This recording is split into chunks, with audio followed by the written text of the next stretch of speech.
Nakain nyo. Diba? Ano po? Anong dapat gawin? Health Organization, to the American Academy of Pediatrics, the American Medical Association, the American Public Health Association. Essentially, every major leading public health medical authority has come out and condemned the use of medically important Nasabi po, i-condemn. Ito po dapat yung revolusyon. Hindi po yung ano-anong sinisigaw natin dyan. Isigaw ho natin hindi yung para sa bayan, isigaw natin para sa sarili natin. Dito ho kanya-kanya tayo. Ang buhay niya, hindi mo buhay. Ang buhay mo, buhay mo. Kapag ikaw kumakain ng ganon, at hindi tayo tumutulong para sawatain ito, ikli yung buhay natin. Isipin ninyo, nagpayaman ka, nagpakahirap ka. Sir, ilang taon na po kayo, mawalang galang na? 29. 29 siya, kailan yun, sir? 59 si sir. Kung halimbawa ikaw, nagpayaman ka hanggang 59, hanggang 60, at pagkatapos 65, going anywhere ka na, outside the earth, papayag ba tayo nun? Bakit? Kasi sa kinakain natin. Ano pa ho ang problema? Sige sir, pakipindot. Hormones. Sinasaksakan nila ng hormones yan. Alam niyo kung anong hormones ang ginagamit? Hormones po ng babae. Anong year mo na, ma'am? Grade 10. Mabata pa. Sir, meron silang science, ano? Malalapit ba ito sa science? Anong hormones ng mga babae? Estrogen. O na si sir, lalaki pa to. Diba? Ang babae, ang lalaki, androgen. Ang babae, progesterone, ang lalaki, testosterone. Anong ginagamit nila sa pagpapalaki ng baboy at manok? Estrogen. Bakit estrogen? Anong apat na katangian ng babae na wala sa lalaki? Ano? Sexy daw. Ang babae, mas malaki ang dibdib kaysa sa lalaki. Ma'am, huwag kang yumuko. Hindi ka pa pinagkakalauban nun, bata ka pa. Pero in general, no? In general, ang babae, mas malaki ang dibdib sa lalaki. Tama ho ba? Ano ang masarap sa baboy at saka sa manok? Breast part at liempo. Sa babae, sino mas malaki ng balakang? Babae o lalaki? Babae.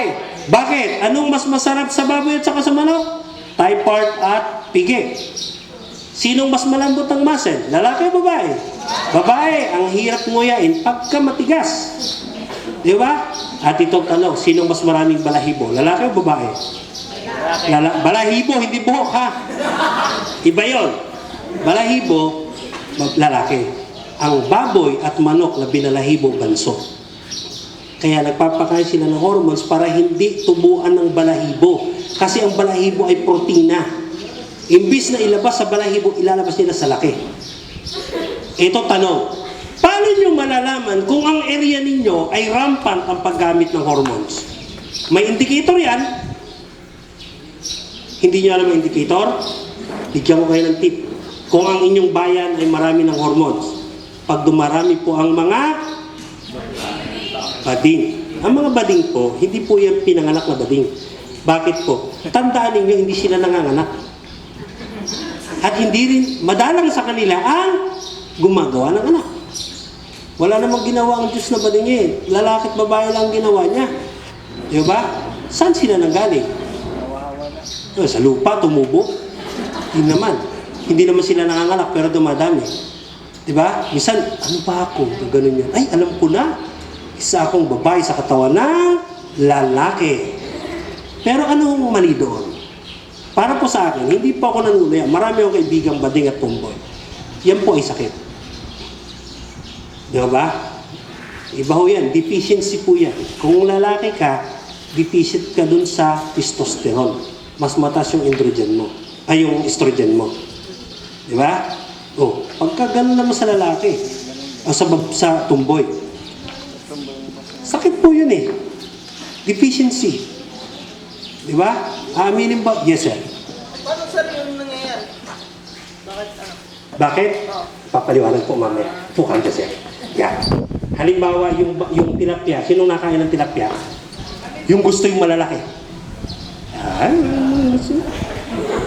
mataas po nun, testosterone. Ang isda po, pag nanganak, unang 3 araw niyan, hanggang 5 araw, wala yung kasarian. Bubuhusan nila yan ng testosterone para natin maging lalaki. Kasi ang lalaki tilapia malalaki kumpara doon sa babaeng tilapia. Diba? Technique daw yun. Pero yung sex reversal kung tawagin. Sa baboy at manok, lalaki yung baboy pero yung hormones niya, babae. Lalaki yung manok pero hormones niya, babae. Kinakain mo, sabi mo, masaya tong manok na to, kaya tawag nito chicken joy. Kain ka ng kain. Kain ka ng kain. Pero pansinin ninyo, itong pansinin ninyo, napaka-advance na ng teknolohiya. Napakatagal na nating binabattle ang breast cancer, ang ovarian cancer. Hindi pa natin masawata. Sa mga lalaki, hindi ka nga naging bading. Dami kong babae na, chick boy ako eh. Pwede sa chicks, pwede sa boy.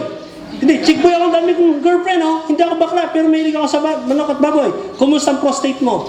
Pagtungtong mo ng 40, ang ovarian cancer at prostate cancer, sakit na magkaibang uri ng tao, lalaki at babae, magkaibang uri ng sakit, pero ipagtaka ninyo, iisa ang gamot, Indrulin. Diba? Ang breast cancer, alam nyo, walang salitang bastos. Kung meron akong ina-admire sa katawan ng babae, breast. Literally, dede. Bakit po? Walang mundo kung walang dede. Sino ang nagpalaki sa atin? Diba? Kaya nga sinasamba ko yan eh. Pero bakit pinababayaan natin? Saan mo ba nakukuha yan? Babae at lalaki. Kasama yan. Pakipindot, sir. Concern about growth hormones and a number of other stimulants is that they end up being what are called endocrine disruptors. And these endocrine disruptors, when absorbed in the human body, interfere with the normal feedback mechanisms of our estrogen, testosterone regulatory mechanisms. And there's a lot of active research going on, including by some of our faculty in toxicology, on what these endocrine disruptors, how they contribute to problems like breast cancer, ovarian cancer. Nakita niyo po?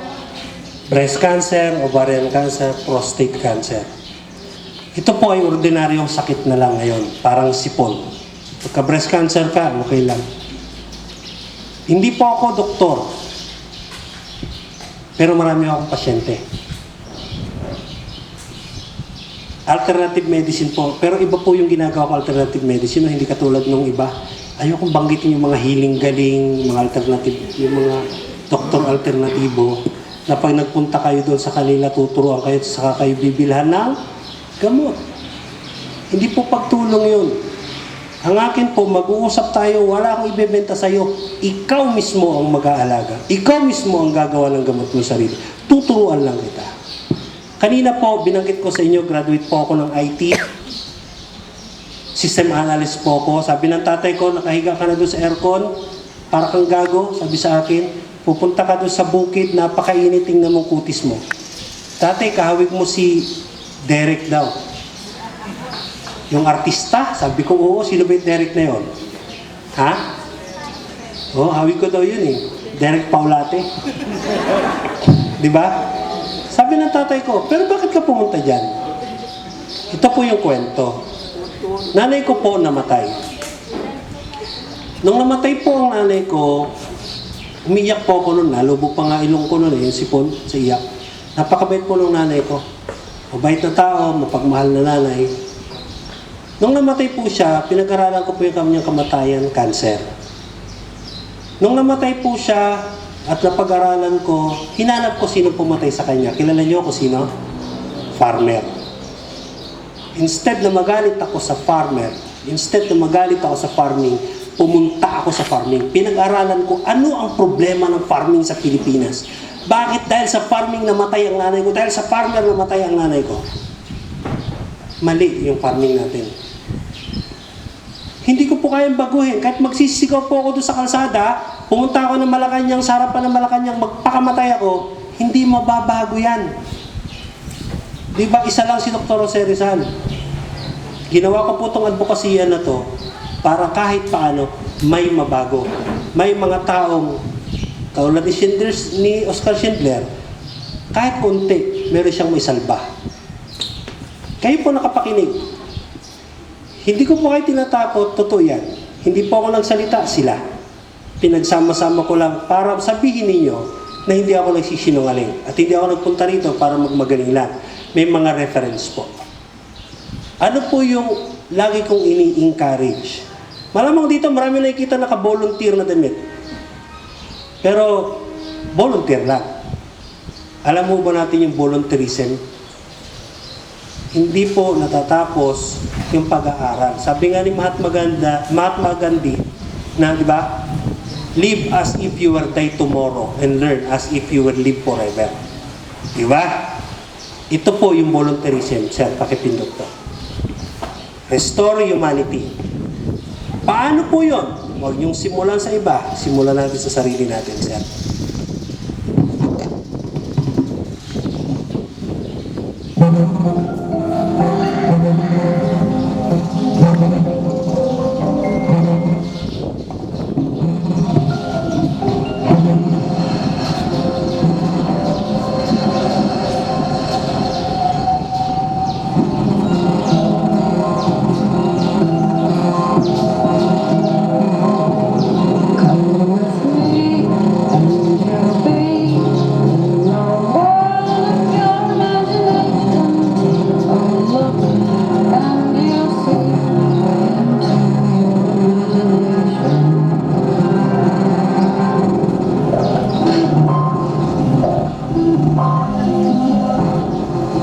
Big